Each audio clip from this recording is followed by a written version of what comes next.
మసిపడుతుంది. దీపం వెలుగుతుంది కానీ వెలుగు బయటికి రాదు. ఇంకొక విషయం, దీపం వెలుగుతుంది, జీరో బల్బు కూడా వెలిగిద్ది, కానీ ఎక్కువ కాంతినివ్వదు. కొన్ని బల్బులు ఎక్కువ కాంతినిస్తాయి. ఎక్కువ కాంతినిచ్చే బల్బులకి విలువ వేరు, తక్కువ కాంతినిచ్చే బల్బులకు విలువ వేరు. నేను మిమ్మల్ని అడుగుతున్నాను, మీ ఆత్మీయ జీవితం ప్రభువు మిమ్మల్ని వెలిగించిన తర్వాత కొనారిల్లుతున్నారా, ఎక్కువ కాంతినిస్తున్నారా? జీరో బల్బులు లాగున్నారా, చక్కని ట్యూబ్ లైట్లు లాగున్నారా? మీ ఆత్మీయ సాధన, ప్రార్థనా జీవితం, వాక్య ధ్యానం, దేవుని మీద ప్రేమ, దేవుని ఎడల భయభక్తులు ఎంత ఎక్కువగా ఉంటే అంత కాంతి మీలో నుంచి వస్తుంది. తక్కువ ఉంటే చెప్పండి, తక్కువ ఉంటే తక్కువ కాంతి వస్తుంది.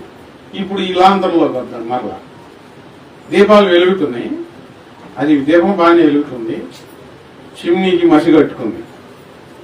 మసి కొట్టుకున్న చిమ్నీలకి ఏం చేయాలంటే తీసి వాటిని తోమి శుభ్రంగా తుడిచి కడగాల,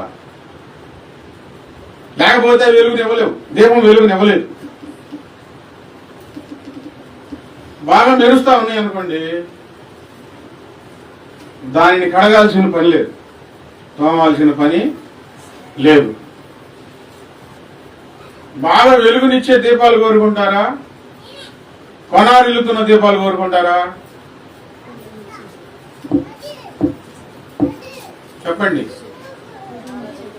వెలుగునిచ్చే దీపాలు కోరుకుంటాం కదా. మరి ప్రభు మనల్ని వెలిగించిన తర్వాత కొనారిల్లుతున్న వారంటే ఇష్టపడతారా, బాగా వెలుగుతున్న తేజరిల్లుతున్న దీపాలంటే ఇష్టపడతారా? మన ప్రభు గారు బాగా తేజరిల్లుతున్న దీపాలంటే ఆయనకు ఇష్టం.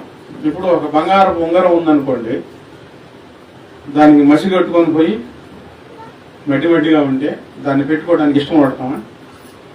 దాని పని ఏంది? ఇప్పుడు దాన్ని ఏం చేయాలా? తోమాలి, కడగాలి, శుభ్రం చేయాలి. బాగా మెరుస్తా ఉంటే అప్పుడు మనం ఒంటికి ధరించుకుంటాం.